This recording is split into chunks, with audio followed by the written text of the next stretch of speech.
Bismillahirrahmanirrahim. Assalamualaikum warahmatullahi ta'ala wabarakatuh. Alhamdulillahirabbil alamin wassalatu wassalamu ala sayyidil mursalin wa ala alihi washabihi ajmain.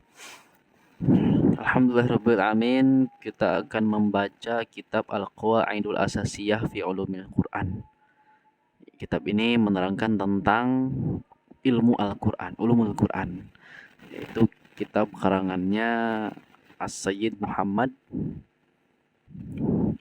Muhammad bin Alawi Al-Maliki Al-Hasani Al-Makki. Bismillahirrahmanirrahim. Kita langsung mulai ke muqaddimah fi ulumil Quran. Muqaddimatun fi ulumil Quran allati hiya mustalahut tafsir. Muqaddimah, pembukaan, pendahuluan tentang ulumul Quran, yang mana ulumul Quran itu bisa juga disebut dengan mustalah tafsir. I'lam annahu labudda min ma'rifati mustalahit tafsir qabla qira'ati tafsir. I'lam, ketahuilah, annahu, bahwasannya, labudda, wajib, min ma'rifati mustalahit tafsir, untuk mengetahui mustalah tafsir, qabla qira'ati tafsir, sebelum membaca tafsir. Liyakunal insan, agar manusia itu ala basiratin tamatin minhu, mempunyai basiroh, ya, pemikiran yang cerdas, akal yang sempurna tentang ulumul Quran atau ilmu tafsir, sehingga ketika dia belajar atau membaca tafsir gitu ya, dia tidak akan bingung kalau sudah mengetahui ilmu tafsir. Maka ketika dia telah mempelajari atau membaca ulumul Quran, maka dia akan faya'riful maki atau faya'riful maki, dia akan mengetahui apa itu maki, wal madani, apa itu madani, wan nasikh wal mansukh, apa itu nasikh mansukh, asbaban nuzul, apa itu asbaban nuzul, ya. Wa yatarattab ala dzalika fahmu ma'anil ayat, dan tertata, tersusun di atas semua itu adalah memahami makna-makna ayat. Nah, kalau sekarang kan kita di awam juga, mereka terkenalnya bahwa Makkiyah itu yang turun di Mekah gitu ya, Madani yang turun di Madinah dan sebagainya. Maka akan kita baca di sini. Kemudian kenapa kita harus belajar ilmu tafsir? Faman khadha, siapa yang menyelami, mendalami at-tafsiro, tafsir, qabla ma'rifati mustalahihi, sebelum mengetahui mustalah tafsir, kana fi hiratin, maka dia pasti akan dalam keadaan bingung dia, karena nggak belajar ulumul Quran. Jadi ada Quran, ada ilmu, ada tafsir, ada ilmu tafsir, ilmu Quran. Kalau tafsir itu kan memperjelas ayat atau menerangkan ayat begitu. Kalau ulumul Quran ini menjelaskan tentang ayat-ayat Al-Quran, mana saja yang dihapus, mana saja yang dipakai begitu. Dan apa saja makna-makna yang dikandung dalam Al-Quran itu apa saja. Waqalla nasyatuhu, dan dia akan kurang bersemangat. Waqalla, dan sedikit apa nasyatuhu, semangatnya. Kemudian wal tasabat, akan rancu, akan bercampur, akan kacau, alaihi, bagi si insan, apa al maqasidu, maksud-maksudnya. Tujuan-tujuan itu jadi kacau, nggak jelas begitu. Ilmu tafsir. Ilmu tafsir adapun ilmu tafsir itu ma'khudun min qaulihim, diambil dari kata-kata mereka, fassartu syai'a, aku mentafsir sesuatu. Idzan bayan tahu. Idzan bayan tahu. Maksudnya adalah engkau bayan tuh, maksudnya adalah aku menjelaskan sesuatu. Nah, jadi tafsir di sini artinya berarti menjelaskan gitu ya. Wa sumiyal ilmu madkur, dan dinamakan ilmu madkur, yang ilmu yang disebutkan tadi, tafsirun, sebagai tafsir, li'annahu, karena ilmu yang disebutkan tadi, yubayyinul Qur'ana, menjelaskan Al-Qur'an, wa yuwaddihuhu, juga mempernerangkan, menjelaskan Al-Qur'an. Yubayyin dan yuwaddih juga sama ya artinya. Wa hadduhu, kemudian batasan atau definisi ilmu tafsir ini apa? Definisi ulumul Quran ini apa? Huwa, adapun ulumul Quran, ilmu Quran, itu adalah ilmu yabhasu yang membahas fihi di dalam ilmu tersebut an ahwalil Qur'anil Karim tentang keadaan Al-Qur'an Karim. Apa aja? Min jihati nuzulihi dari segi turunnya Quran, kamakiyihi seperti makiyahnya, au madanihi atau madaniyahnya, wa nahwihi dan semisalnya.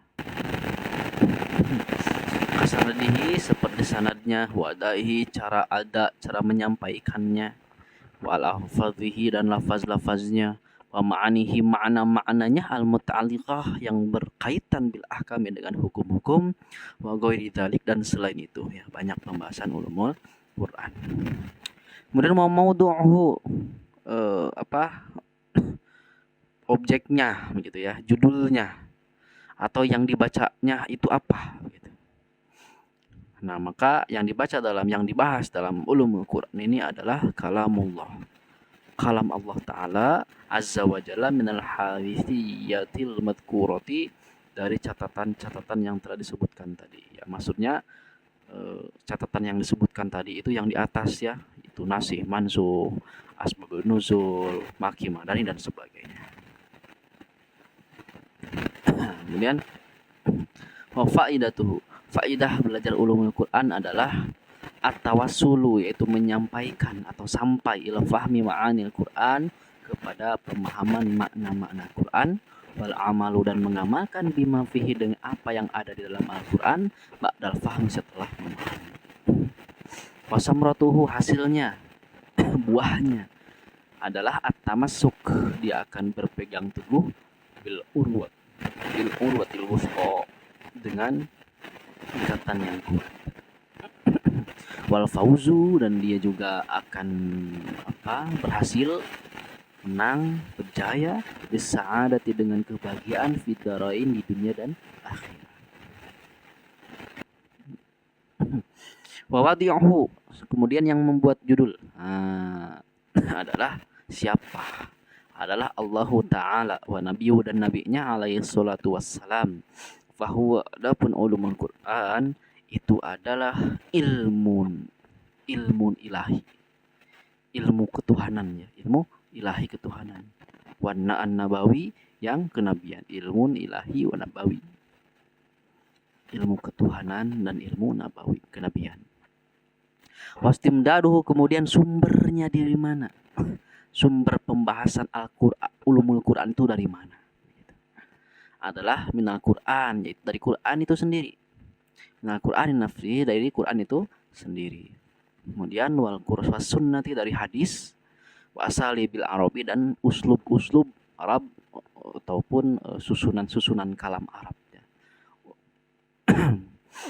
Wa masailuhu, dan masailnya, yang dibahas masail itu ya, masalah-masalah adalah mayustafadu, apa yang diambil faidah minhu dari umul Quran itu, min ahkamin, berupa hukum-hukum, wa aqaid, dan akidah-akidah, wa masalin, dan permisalan, wa mawa'idh, dan nasihat-nasihat. Wa nisbatuhu, kaitannya, apa kaitannya? Nisbahnya apa? Anahu, bahwasanya ulumul Quran itu minal ulumid diniyati, termasuk ilmu agama.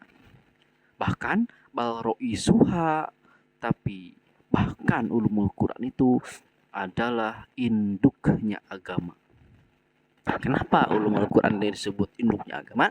Likauniha, karena ulumul Quran itu ma'khudatun min binal kitabi, itu diambil daripada Al-Quran. Wan mutawaqqafatun, dan bergantung fil i'tiqad, pada pertimbangan makna subut alai, setelah subut ya, setelah teguh, setelah yakin. Kemudian wa fadluhu, faidahnya, keutamaannya. Keutamaan belajar ulumul Quran adalah annahu, bahwasannya ulumul Quran itu min asyrafil ulum, termasuk ilmu yang paling mulia, wa ajalliha, dan yang paling agung. Kenapa disebut yang paling agung? Li'anal uluma, karena sesungguhnya ilmu innama tasyrufu, sesungguhnya hanya akan menjadi mulia bisyarafi maudu'atiha, karena mulia materinya, begitu ya. Nah, maka disebut ulumul Quran ini kenapa mulia, karena memang yang dibahas itu mulia gitu. Ilmu matematika kenapa itu bisa mulia, karena yang dibahas adalah pembagian tentang warisan misalnya, jadi mulia. Tapi kalau ilmu matematika misalkan yang dibahasnya adalah matematika pembagian perhitungan untuk korupsi, maka itu tidak mulia matematikanya ya. Sudah begitu. Nah, kenapa ilmu Quran ini, ulumul Quran, disebut sebagai ilmu yang paling agung, yang paling mulia? Karena wa mautuhu, materi ulumul Quran adalah ajal wa asyraf, paling agung dan paling mulia, yaitu Qurannya. Adapun kenapa misalkan kita berpikir kenapa sih kita harus belajar ulumul Quran gitu. Nah, maka wa amma bayanul hajah ilaihi, adapun penjelasan butuh terhadap ulumul Quran. Fa'ili anna fahmal Quran, karena sesungguhnya memahami Quran al mustamil, yang mencakup alal ahkami syar'iyyati, kepada terhadap hukum-hukum syariat, allati yang ya hukum-hukum syariat itu adalah madarus sa'adatil abadiyati, pusat kebahagiaan yang selamanya, yang abadi. Apa itu? Wahiyya, adapun as-sa'adatul abadiyah itu al-urwatul wuthqa, adalah tali yang kuat.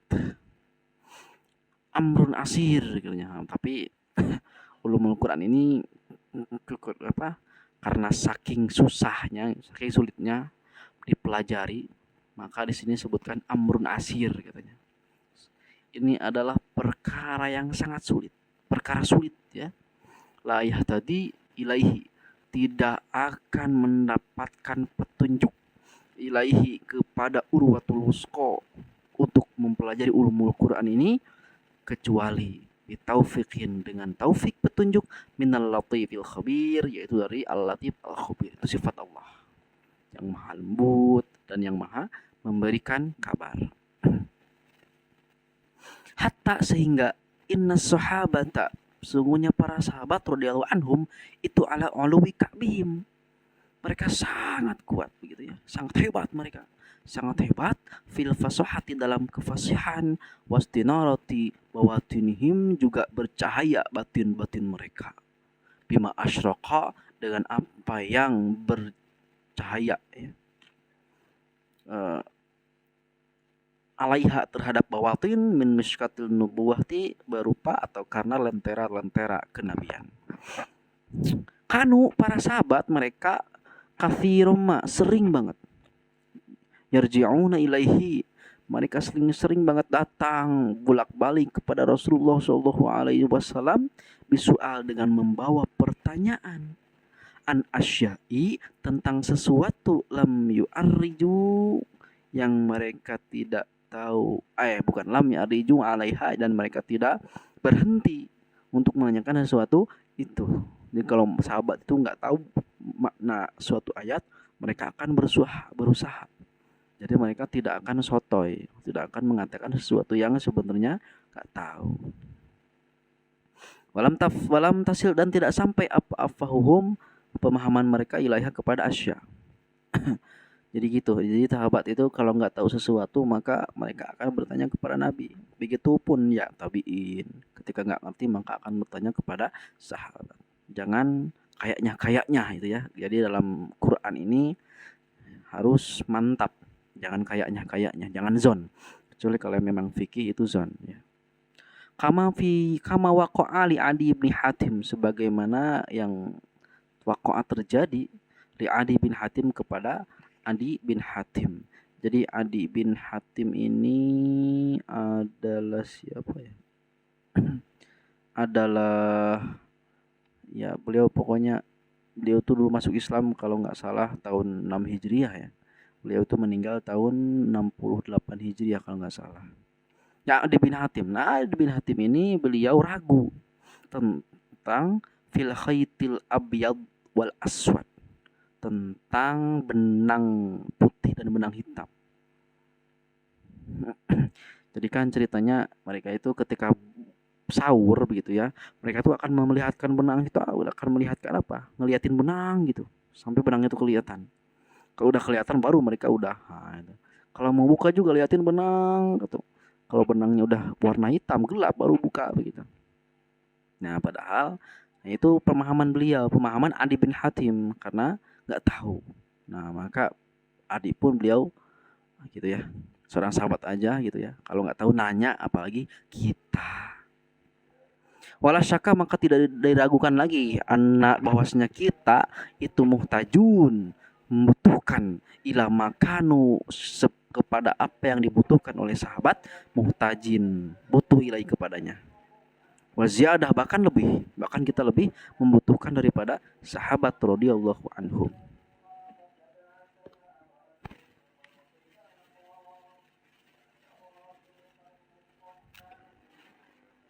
Maaf tadi belum ke ini ke scroll. Kemudian haddul Quran. Definisi Quran. Al-Quran rugotan secara bahasa adalah ma'khudun minal qur'i. Itu diambil daripada al-qur'u. Al-qur'u itu artinya al-jam'u, kumpulan. Wa urfan, dan secara istilah itu adalah al-kalamul munazzal ala sayyidina Muhammadin.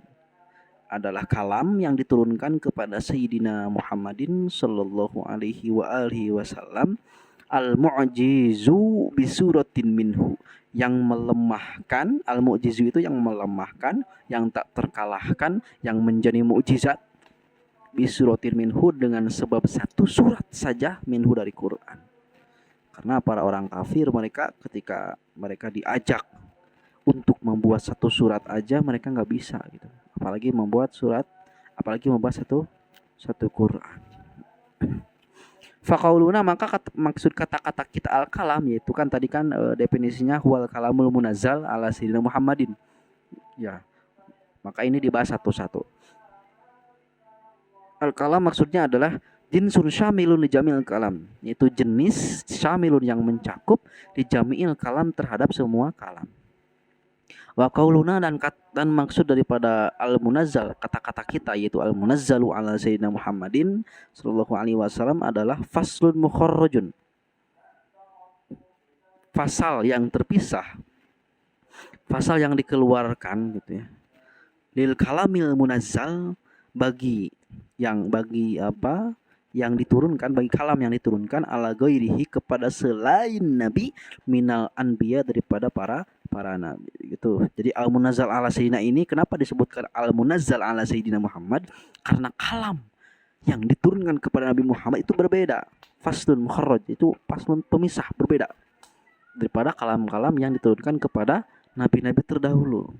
Seperti apa? Kata Taurat wal Injil, itu ya, Taurat, Injil, wasairul kutubi, dan seluruh kitab-kitab, wal mushaf, dan mushaf, dewas suhuf, dan suhuf seperti suhuf Ibrahim. Wa qauluna, dan kata-kata kita al-mu'jizu maksudnya adalah faslun sanin, ini adalah pasal kedua, mukharrajin, yang faslu kharrajun ya, yang dikeluarkan, lil hadisir rubbaniyah, pada hadis-hadis ketuhanan. Seperti apa? Ka hadis sahihain, ana ingda dhanni abdi bi, aku menurut sangkaan hambaku kepadaku. Maksudnya jadi kenapa ada al-mu'jiz begitu ya? Karena kan firman Allah Ta'ala itu bukan cuma ada dalam Al-Quran gitu ya. Ada firman Allah Ta'ala yang ada dalam hadis qudsi begitu. Nah, maka ini disebut al-mu'jiz itu untuk membedakan antara firman Allah yang ada dalam Al-Quran juga yang ada dalam hadis qudsi, itu dibedain. Sumal ikhtisar, kemudian diringkas ya. Kan tadi kan banyak tuh. Jadi mukjizat Quran. Mukjizat Quran itu kan banyak, tadi kan definisinya. Quran itu definisinya banyak.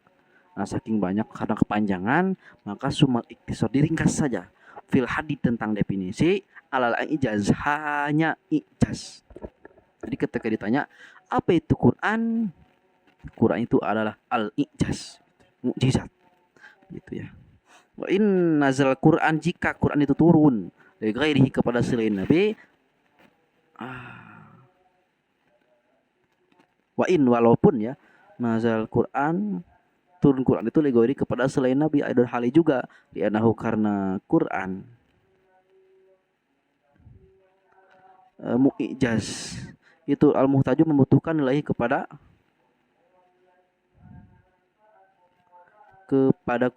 apa nih? Kepada fitamyiz untuk membedakan.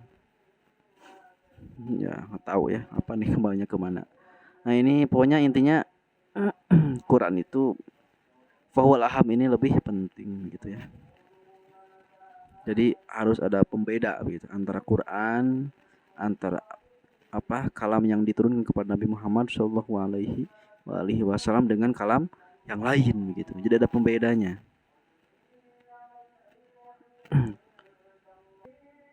Wa qaula kemudian kata-kata kita bisurati minhu adalah bayanun, satu penjelasan liakal lima yahsul bihi ijazu. Liakal lima untuk paling sedikitnya apa yahsulu yang terhasil bihi dengan ma apa ijazu ijaz gitu. Jadi dengan sedikit paling sedikitnya surat dari Al-Qur'an itu sudah bisa membuat mukjizat gitu ya. Sehingga para orang-orang kafir pun mereka kan mendatangkan, silakan disuruh datangin jin, suruh datangin apa Tuhan tuh datangin semuanya, para sastrawan, para cendekiawan, semuanya datangin untuk membuat satu surat yang sama seperti surat Al-Ikhlas, seperti surat Al-Kautsar gitu. Maka mereka pun nggak bisa, saking indahnya kalam Allah gitu. Bahwa adapun ijaz itu qadru aqsari suratin, kira-kira paling sedikit pendeknya surat. Seperti Al-Kautsar, seperti surat Al-Kautsar. Wa inna sesungguhnya karena akal ijaz adalah minimal ijaz bi akalli suratin, itu dengan satu surat. Jadi ini pertanyaan gitu ya. Jadi kenapa minimal ijaz itu dengan satu surat? Karena li'annahu, jadi maksudnya pertanyaan ini maksudnya kenapa sih ijaz itu mukjizat itu enggak satu ayat aja gitu, kula unu berbinas gitu ya. Nah, kenapa harus satu surat gitu? Li'annahu karena sesungguhnya lam yakun tidak ada fil Quran, dalam Quran ayatun munfaridatun. Tidak ada ayat yang tunggal gitu ya. Gak ada ayat tunggal, itu gak ada dalam Quran. Karena ayat itu berkaitan, baik berkaitan dengan ayat sebelumnya ataupun berkaitan dengan ayat setelahnya. Balil ayat, tapi ayat itu adalah tastalzimu, berkaitan apa ayat, munasabatan yaitu sesuai atau menyesuaikan bil maqoblaha dengan ayat sebelumnya, wa ba'daha dan apa yang dan ayat setelahnya. Fatakunu maka menjadi apa ayat apa Kautsar bisa itu salah ayatin 3 ayat gitu ya. Maka surat itu minimal 3 ayat. Jadi enggak ada surat Al-Qur'an yang lebih sedikit dari 3 ayat. Wazada kemudian menambahkan siapa ba'duhum sebagian ulama fil hadits tentang batasan, faqala kemudian berkata siapa ba'duhum al muta'abbadu bitilawatihi. Ini tambahan definisi Al-Qur'an. Jadi Al-Qur'an itu definisinya adalah al-muta'abbad bitilawatihi. Jadi dianggap ibadah bitilawatihi karena sebab membacanya. Liyakhrija supaya mengeluarkan mansukhat tilawah, bacaan-bacaan yang dihapus begitu. Jadi kenapa ada kata-kata al-muta'abbad bitilawatihi, ada kata-kata dianggap ibadah dengan membacanya, karena memang ada juga ayat-ayat Al-Qur'an yang sudah dihapus begitu dari Al-Qur'an. Nah, ketika kita membaca ayat itu, maka kita tidak mendapatkan pahala Al-Qur'an gitu. Kan kalau baca Al-Qur'an satu huruf itu kan 10 kebaikan. Sedangkan membaca ayat yang sudah tidak dianggap Al-Qur'an itu ya paling mendapatkan pahala membaca ilmu begitu ya dan sebagainya. Tidak sama. Wasuratu, apa itu surat? Surat itu adalah adapun surat itu jumlatun adalah kumpulan minal Qur'ani dari Quran. Akaluha adapun sedikit, paling minimalnya sedikit surat. Adapun paling minimalnya surat itu salah satu ayatin 3 ayat. Musammatun yang dinamai bismillah khosin dengan nama khusus lah untuk surat begitu. Jadi surat itu ya dinamain dengan nama khusus Dari mana namanya? Bitaufiqin minan nabi, dari petunjuk dengan petunjuk dari Nabi Shallallahu alaihi wasallam. Oh, ini ayat ini bercerita tentang Al-Baqarah, tentang sapi, udah namain Al-Baqarah, gitu ya. Atau ayat-ayat ini dikumpulin ternyata di dalamnya menceritakan tentang wanita gitu. Lah, ya udah ini dinamakan surat An-Nisa gitu. Itu dinamain sama Nabi. Nah, ketika setelah Nabi Shallallahu alaihi wasallam menamai surat itu, maka bi antudkara bidzalikal ismi, supaya disebutkan, dikenal, supaya disebut dengan nama itu, watastahir, dan terkenal bihi dengan ismin khas gitu. Jadi kalau sudah dinamain nanti orang pun akan tahu gitu. Al-Baqarah, oh berarti yang ini. Al-Imran, oh berarti alif lam mim gitu. Al-Fatihah, oh berarti alhamdulillah gitu. Itu coba kalau misalkan surat-surat itu tidak dinamain. Nah, mungkin kita juga bingung ya, harus mencari di mana gitu. Gitu ya. Kemudian wal ayat, apa itu ayat? Ayat itu adalah jumlatun minas surah, itu adalah kumpulan dari surat, mumayyizatun yang dibedakan bil fasilah, itu dengan fasilah. Wahia, adapun fasilah itu al kalimatu, kalimat allati yang atakunu apa kalimat itu akhirul ayat, di akhir ayat. Jadi fasilah itu adalah yang suka bulat-bulat di akhir ayat. Nomor ayat lah, ayat 1, ayat 2 itu namanya fasilah. Begitu. Alhamdulillahirabbil alamin. Ini mukaddimah ya. Sudah beres mukaddimah. Nanti kita masuk ke bab maki dan